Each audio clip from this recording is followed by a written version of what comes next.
So we're all friends on this call. So this is kind of an interesting way, I guess, we're going to do this, because it's not as much one interviewing the other as, I mean, I'll put some questions forward, but a big part of this is just to help those listening, I guess, understand why children's rights are important and why children being able to access and know about their rights is important. It seems an absurd thing to have to say is important because it seems obvious. But as you know and you've experienced, young people are often denied their rights and even denied education about their rights. So thank you. And we're already in this together. We've already been kind of working together and talking. So your youth, where you were born and what brought you to where you are today. You've all kind of had transitions early in your life. Not only have you been activists, but you've also had big changes and big obstacles in different ways. So maybe the ladies start. So I was born in Sri Lanka, but I didn't stay there all my life. I've been traveling, but I was very much aware of the situations that children were facing and the environment that they grew up in. And there was often this culture where a lot of great expectations, very high expectations were set on them. And there were a lot of pressures, especially with studies and who they wanted to be as an individual in the future. And it's often that the adults actually decided it and children didn't really much have a say in it. And it was getting to a concerning situation where children were ashamed or they were ridiculed. Even parents were ridiculed for quote unquote bad parenting when children wouldn't go and pursue a career in the STEM careers, like, for example, to be a doctor, to be an engineer. And it really concerned them as well, because it is our future that they're making decisions upon, and being able to have a say, it was really concerning. And it went further than that. There was also violent physical and mental abuse that was going on in a lot of countries, and it was really concerning. Children obviously did not have a say in it. And when I came to the UK, I realized that there was a heightening of my privilege. I realized I was much more pros and I got a lot more exposure. Children were pushed forward and encouraged to have a voice, to have a say. And I think that is what helped me going through school and through Amnesty International and the network that I am in currently. Well, I think that's one, and that's a nice thing you said at the end too. I think there are a lot of young people who feel like that the stretch to being an activist, to being out in the front with such issues and very sensitive issues, is something they may be shy of or not feel that they have enough knowledge or enough of a voice. And I think it is important to encourage them to, you only know by doing and getting out there and learning. And it's not about, especially when you're young, it's not about knowing everything and getting it all perfectly right, but knowing what matters and knowing that what is important. And there is a very clear right and wrong about a children having a right to a voice, or right not to be abused. And so it's very interesting you had those experiences to be able to compare and want to push that forward. Yeah, and I think there's this awful culture, where children would even fear that you don't need to have a certain set of skills and you don't need supernatural powers, you don't need to be superhuman to do these things. Even ordinary people, even the ones in the book, the youth activists, they were all ordinary people. Whether you have privilege or you don't, no matter what class, age or religion, it does not matter, because anyone could go on and have a really successful activism journey. Absolutely. And in fact, a lot of those who have been stripped of their rights, who haven't had privilege, are those who are the most aware of where the needs are and where the injustices affect communities the most. And right. And so their voice is uniquely important. Aisha, where were you? What's I know a little bit of your journey, but pretend I don't. Thank you. My name is Aisha Saleh. I'm 16 years old. I grew up in Monkey Village, Lagos, a slum community in Lagos, Nigeria. Actually, life is really hard and tough for children like myself who live in slum communities like Monkey Village and many other slum communities across Nigeria. I believe children have a say on every issue, especially issues concerning them. So my aim is to pick up for every child. And I know you also work a lot, particularly for women, for girls in period poverty, which I know can come with a stigma, or people are not being mature about it and able to, they're silly when they can't be. And how have you found that you've been received when you talk about such things and fight for such things? I started my activism work when I was 11 years old. Actually, I had to move to Monkey Village to live with my grandma when I was 5, when I lost my mom.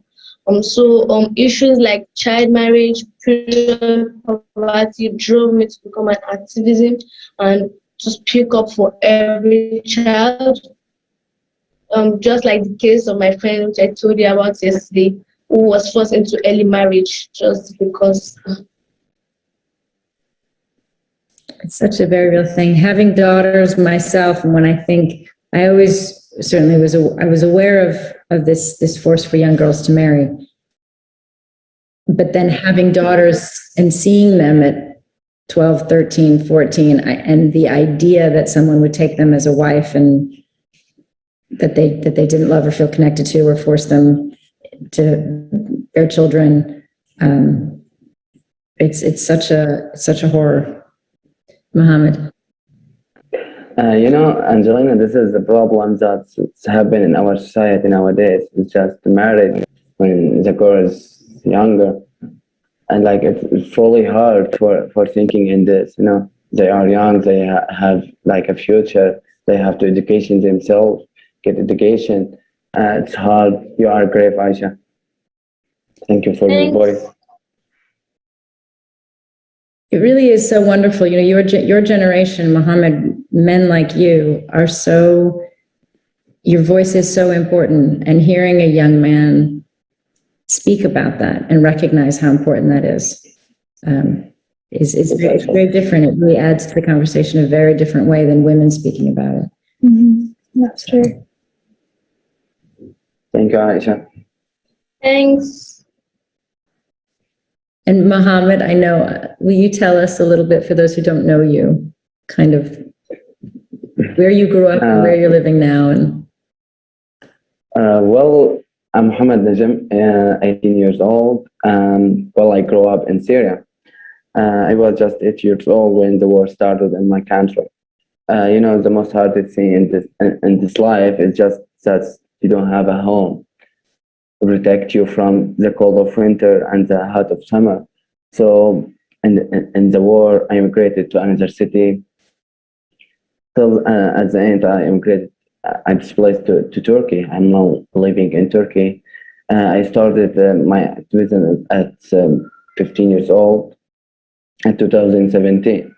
And that time, that's my city was under bombing, and the children was killing and shedding blood on the earth, and no one has the ability to raise in voice that's against this crime. And it's hard to see a child go for working and a little go for bring some water for his family, for her family. And I just had raised my mobile camera, and take photos and videos for them. It's really hard to see a child, whole family's life in his hand and from his responsibility. I cannot just looking at that and just be silent. And because of that, I became an activist just for spread this suffering for people and share their voice to the world.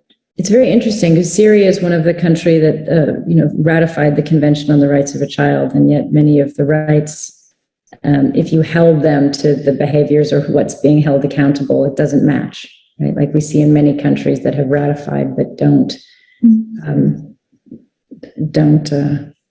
hold them up to what the children deserve. I understand that there's a lot of challenges for all of you in your countries or about your countries, putting truth forward and saying that there is something that's not right here, or this is something that people should know about that's not right. It must feel sometimes like when you're coming up against possibly a government or your own community or those within your country that would maybe want you not to show the world some of the things. Is that frightening?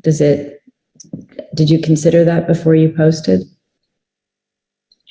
Well, there's no government in Syria. The government not killing the children. They protect children, but they don't. How they protect children when they're bombing areas and the homes of civilians and children? So I don't know, was I laughing or crying?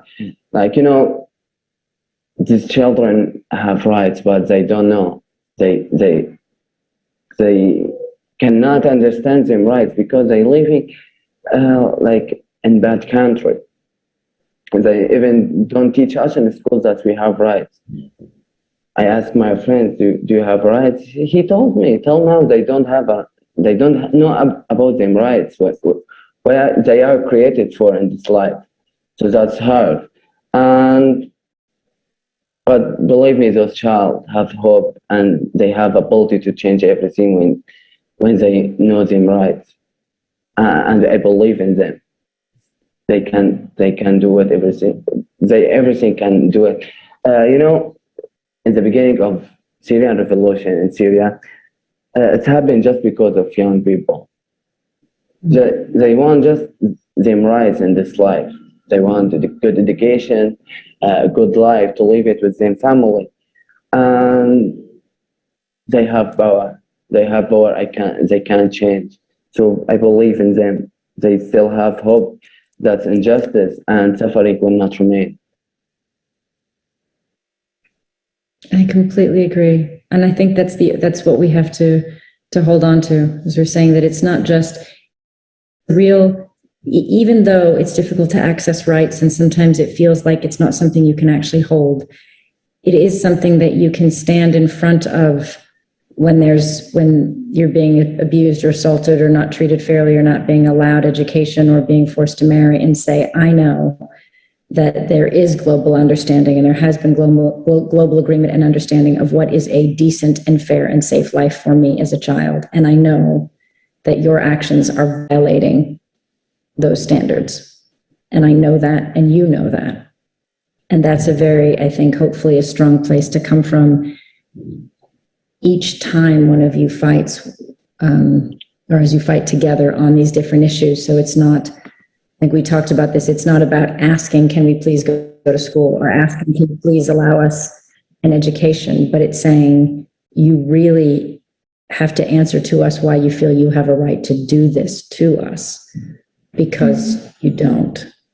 And we know that.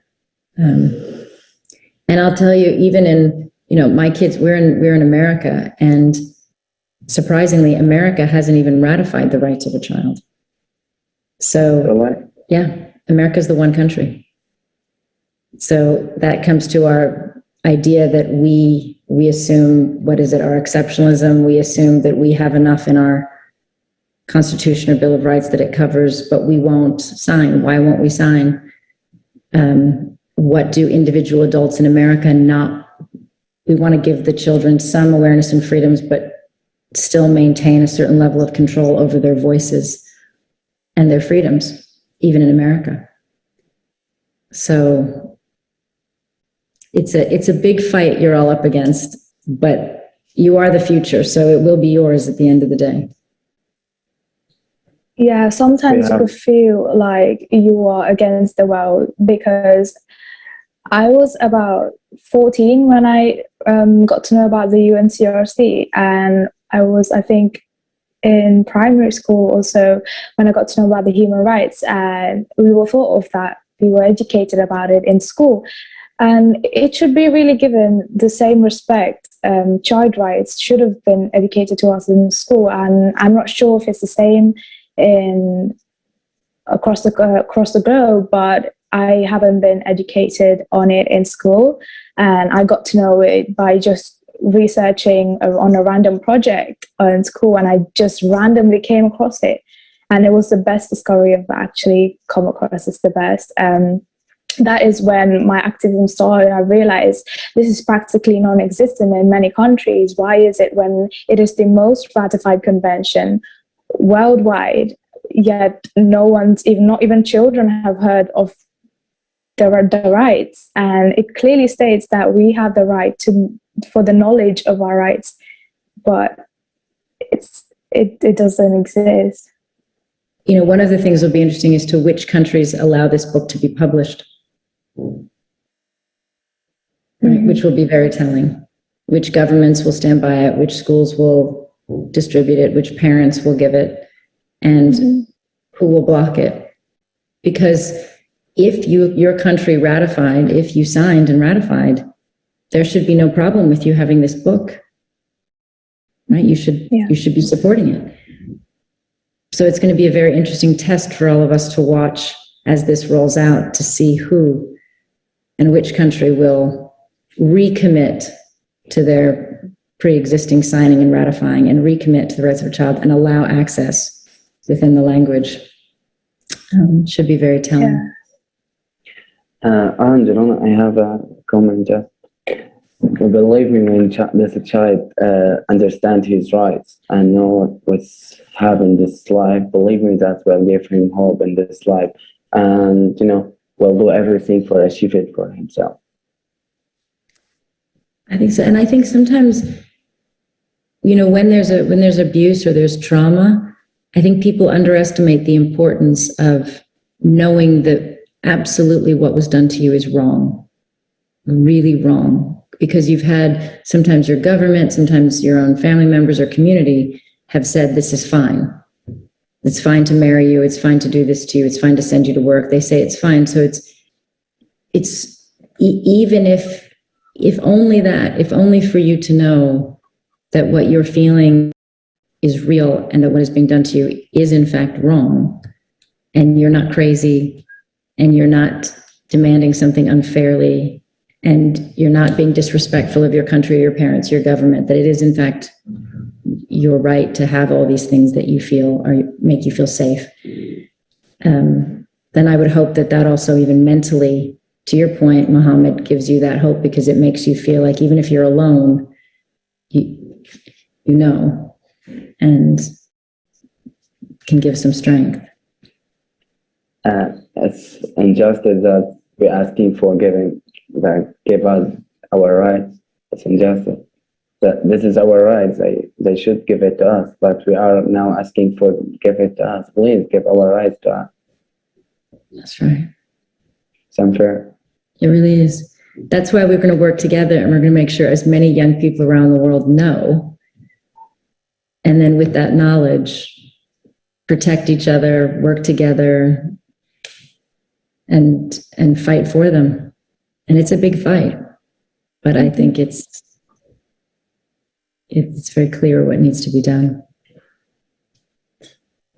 We had questions sent in from other young people. Should I jump in and? I'll go ahead. Hi, I'm Vinuki Bakmeedeniya, and as head girl of my school community and as an aspiring law student, I'm particularly interested in your thoughts on how young girls can advocate against the ever-present gender pay gap in the UK, as well as the lack of education worldwide for girls that exacerbates the burden of poverty. We have the right to equality and non-discrimination. So the gender pay gap in the UK or lack of education, I suppose that comes down to a lot of respect for the girl. But what might you say to that? Would you like to comment on that, either of those issues? There's a few ways you could go about tackling this issue. And I think what is most effective is mass engagement. So you could either spread awareness through social media or get women who are experiencing this and get their personal stories and express them on an emotional level, really spread the awareness on this is what's happening and we need attention to this because it's not okay, and really get into their personal side, the personal story, and show how awful it is and how much of an impact, and to just show that it's just not about this slightly lower pay. It goes way more deeper than that. I really like what you're saying. I really hear you, and how this vicious cycle and how it affects so much, and not just because, I think that's what we weigh that, yes, it's a right, and yes, of course, it's unfair and it's inequality, but separate from that, here's all the different specific things of how it is going to affect the family, the children, the next generation's education, the community, and I'm sure many other things, and I think that balance and understanding that balance is what makes you all, each of you on this call, especially such strong activists, because you are seeing it from so many different sides and making such a clear case. And I like that you also even jumped to getting in there with the government and what to do. And it really excites me with the way your generation is working. When I was your age, I probably would never have thought to assume my voice and my government was to assume that, and to know, and watching you all with the power of the tools and the coming together in the social media and all of that, it's really interesting. Hello everyone, my name is Justina de Pierres. I'm 17 years old and I'm from Buenos Aires. I work here in the Amnesty's youth group in Argentina, and I dedicate my activism to combat adultcentrism and to educate in matter of reproductive and sexual education between young people. I'm so grateful to be participating in this incredible opportunity, really, and I would like to ask Angelina if she remembers any case that shocked her the most related to the lack of information around child rights. I would like to say that tenemos el derecho de participar en todas las decisiones que nos afectan, and I said it in Spanish because it's my native language. So again, I'm so grateful, and I hope you are all doing fine. Bye. Maybe that could be something you learned about or something you saw that was something in your life that really, really shocked you, or maybe something you were witnessing and how others were responding or not responding. I know, actually, I read about children's rights, the right have the right to protect from danger. Actually, I see many kids, especially my friends. I just walking with him and just bombing on his house. The plan bombed his house and his sister, small sister, killed. So when you see like situation like this, you're thinking in yourself, is this government that should apply in this rights? Is this the government that should protect the children from danger? Actually, that's actually affected in me. That's it's my friend and his sister's little sister killed because of them damn war. That's the sister. This girl just lost her life because of what? Because just money and greed. Because of politics. That's really hard to think about it. It's like, you know, his sister as well just is my friend. Like, you know, it was close for me, and it's really hard when I talk to him, remember his sister and how she was playing in the street. It's really unbelievable. And actually, in that moment, I take my mobile phone and take a video of this and spread it on social media. It's really hard when I see it, and I show it to my friends. Look, in this video, your sister died. How it is painful for me and for him.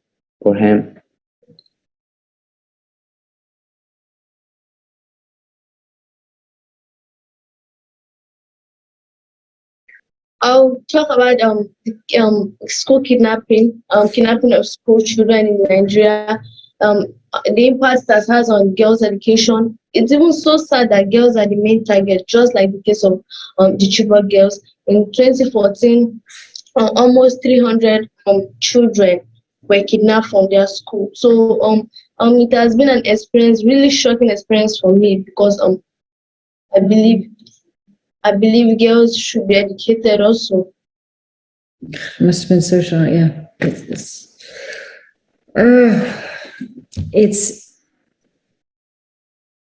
I really hope those listening, you know, it's just it's quite a thing. You have to understand as a mom and as a person who, you know, you think you want to be learning about these issues and working on these issues for so long. And I started working on these issues before a lot of you were born, and thought, well, we can really make certain changes and do different things and try to improve.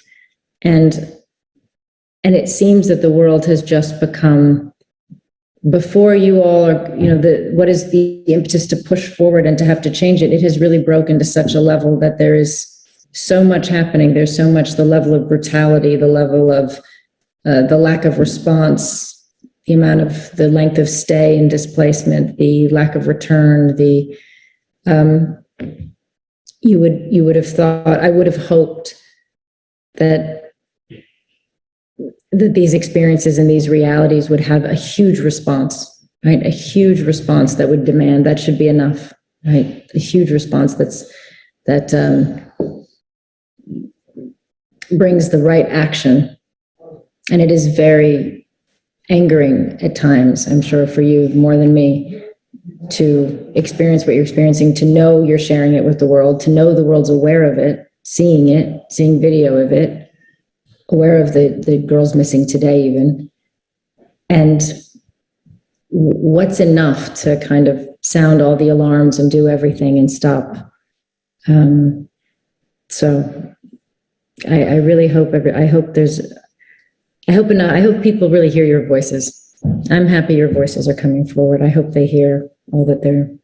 You know, there is a lot of challenge in our road, in our street, but you know, at the end, we are the key of changing. We are the future. So we hope that there is hope actually in our heart that injustice will not stay, but we hope that everything, like the wrong thing, become like good thing, and stay on this strong road, change something in ourselves. You're right. Yeah, we believe we're the leaders of tomorrow, so our voice has to be heard on every issue, especially issues concerning us. Absolutely. And I'll tell you, and I mentioned this yesterday, I've talked to leaders from around the world, and you speak with equal intelligence, if not more integrity, more clarity, more grace. And so it's not just that they should listen, it's that they would really truly learn something. I talked to leaders in my country to give me a password. I want to travel. You've talked to leaders. No, you talk to my Oh, leaders. me, I have talked to some of your leaders. Yeah. To give me his identity and the password. I want to travel. I want to live my life. I miss to get education. Yes. How long have you been missing your education? Or because you had to go to Turkey and you were so young? 5 years. I missed 5 years from my life without education and just learning English now. I really want to go to university. Oh, and you should. You should. You're so clearly so intelligent and so capable. You would just thrive.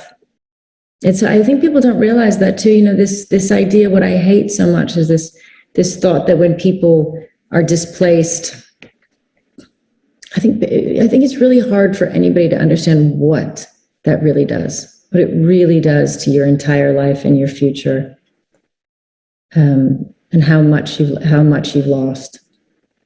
Mm-hmm. It's hard even to think about that. You don't have a country even to go there. You don't have a house. You are lost in this big world. Well, I hope you feel somehow with us and with people around you that there's this other world, there's this kind of global world now that doesn't really see borders as much. And even though your own home, your own country needs to stabilize, and you deserve that as well, and every Syrian deserves that. And it's a beautiful country and a wonderful, special country. You are a part of the international community, and it's a big community. And it's a community that does understand what you've come to know as important and values you and is there with you. And I think we really need to make sure that this connection isn't just temporary, that we really are building a different way forward and a different global family, a different connection.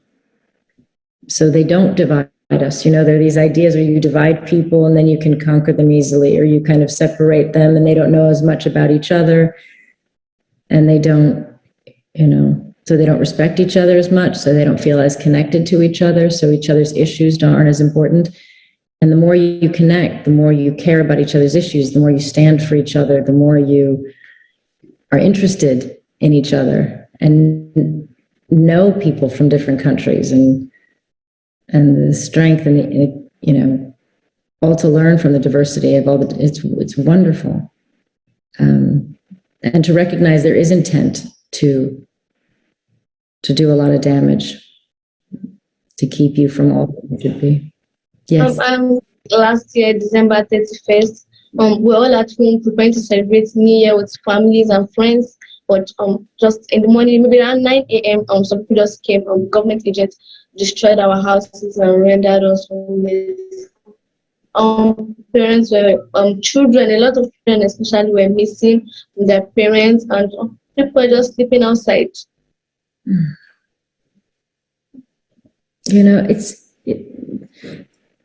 a thing I always think, because I've lived in two worlds where I'll travel to some countries, or I'll see different, and some of my children are from countries that have had a history of different struggles and conflict. And I'll sit and I'll look around and I'll just think, if a person from the Western world who's had a regular life had one night that was similar to the lives you've lived or experienced, one night, one experience, they would say that they're traumatized and be getting support for that one night the rest of their lives. Right? It's like what is somehow now just accepted, that certain peoples suffer is horrible. It's a horror. I think that's one of that numbness, that assumption that somehow that just is what it is, and that's a reality. And I think that's a big part of the problem. Yeah, and some children experience this day in, day out, and they've become so normalized to it. They've become numb to all the pain and the trauma that goes around them. And just thinking that they will just shrug it off is sickening, and that the fact that it still exists and no action is being taken, it concerns me so much. Like, it's absurd to even think about it. And sometimes even people with high powers, it's really hard for them to actually look into the perspective of these children that are undergoing such difficult circumstances. It's really hard for them to understand them. And I think that's where the problem lies as well. I agree. I think a lot of these people in power have just gotten so comfortable, and they think they do this little bit here, or they excuse that, and that's fine, that's enough. And that's why I think it's one of the reasons we started focusing on the book, or we thought you can't just deal with one issue at a time, or one story, it has to be from the heart of the center of all people are equal, and what is a human right, and understanding a human right. And so we stop having one conversation at a time, and sometimes let those politicians distract us and say, well, we're focusing on this country, but we're not going to talk about this country, or we'll give you this aid relief, but we're not going to talk about the business dealings we're doing with the corrupt governments, right? They somehow can keep moving the pieces around. But if we can bring it to center and say it's nothing unless it's addressing these center issues, and we stop debating whether or not this person deserves aid or food or protection, or think everybody does. It's not a discussion anymore. No more 3-month meetings with politicians to decide whether or not they should intervene when there's been atrocities, or whether or not it matters, or whether or not it's a violation. It's exactly, these things need to stop being a discussion. Whether or not a girl deserves an education should no longer be a discussion. The people need to feel that sense of urgency, and I think we need to understand that if this goes on, the next generation, it's just going to get worse and worse, and the world's just going to be full of chaos by then.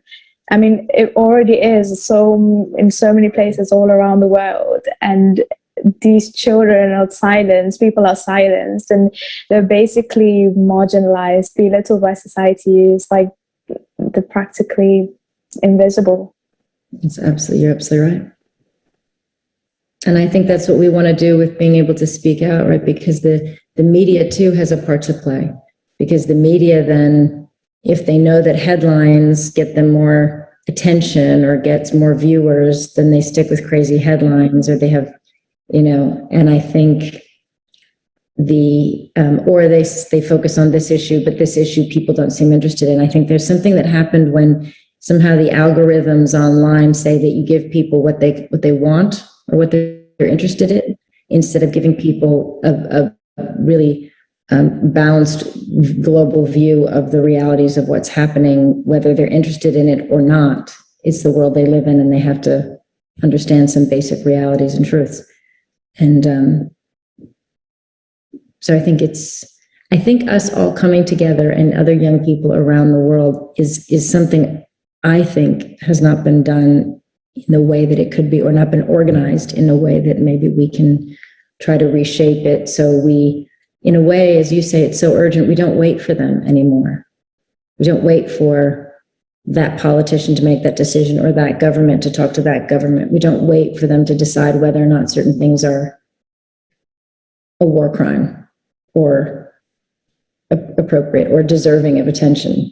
Just no longer wait. Exactly. We can't wait for them. We have to do it ourselves. We've literally been left with no other option. They don't seem to get it, and we have to take things into our control somehow and manage through it. Yeah, that's true.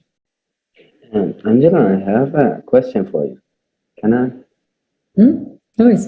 What does it mean, children's rights, for you? I get worried that you are fighting for us. You are caring for us. Like, you are a great person. So what does it mean to you, children rights? I think it's everything. I don't really see the point of existing or living at all if you're not being somehow connected to what is actually happening and being somewhat a part of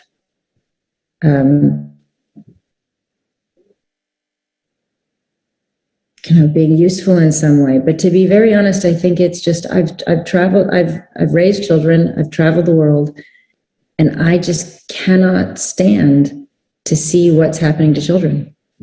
I can't, and I can't handle another meeting with an official.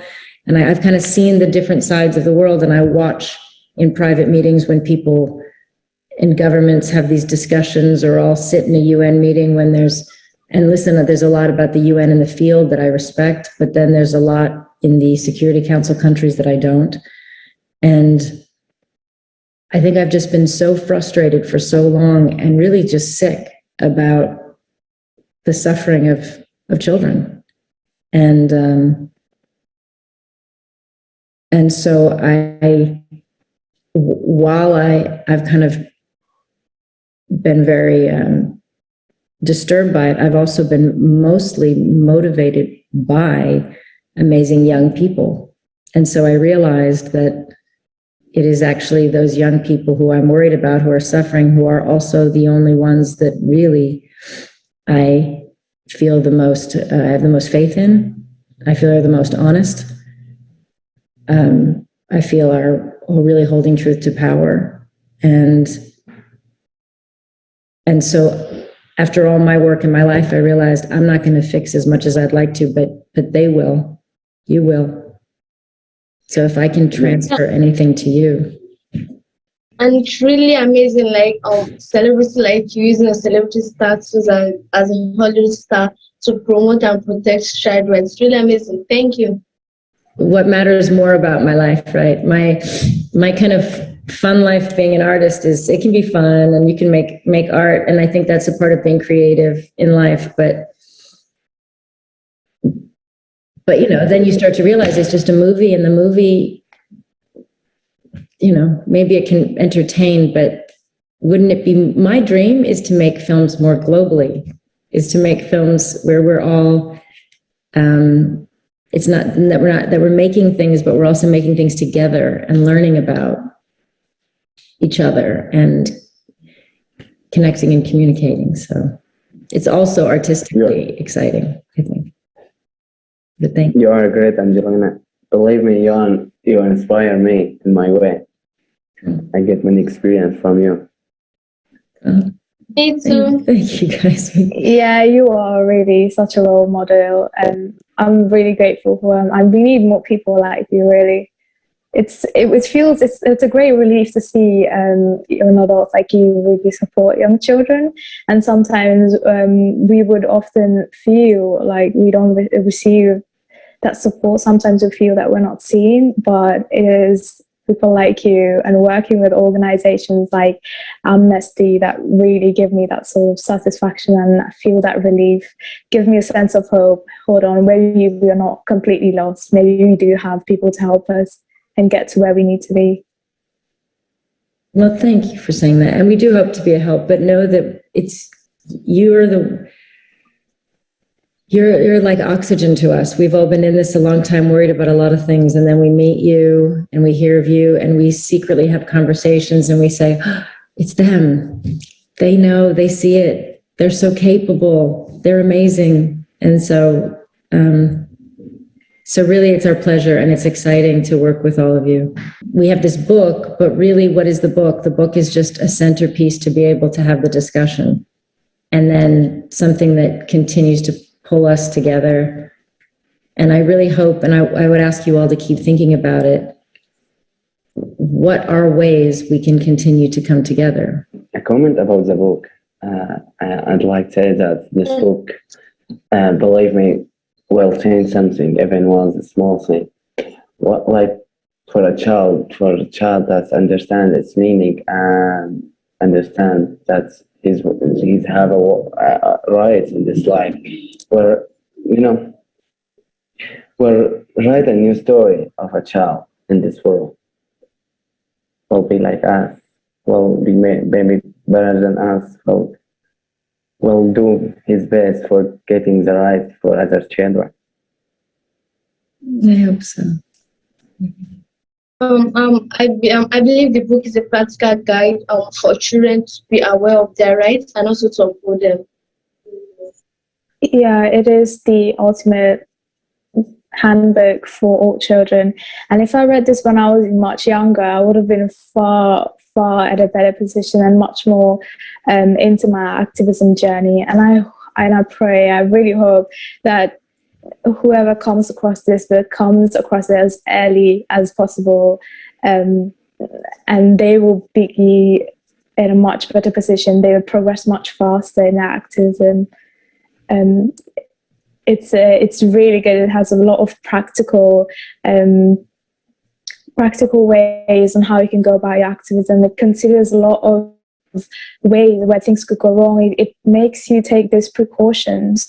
And while those case studies I included, Mohammed and Aisha as well, have inspired me more than anything else, I could say that confidently. Just seeing that there are a lot of children across the world, having the same thoughts and having the same ideas as us, having the same mission.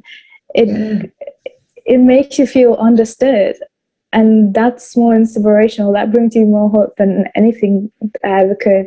And realizing, even though we might not talk to each other, and all those people watching, all you watching it, and we might not talk, we might have not ever met each other, but we are still a part of this global community of children that fight for the same rights. We're all in this together. I couldn't agree more that that's how I hoped it would feel, and I agree that's the goal. But I'm really happy you feel that way, and you all help make it possible. So we're all in this together. And as I said, let's keep talking. It will be very hard to stop if all the young people around the world were aware of their rights and connected. Mm-hmm. It'd be hard to fight them. Exactly. It's not hard. It's impossible. Exactly. We have the right to a safe place. من حقنا العيش في مكان آمن. You have the right to information, a good education and schooling to help develop your personalities, talents and abilities.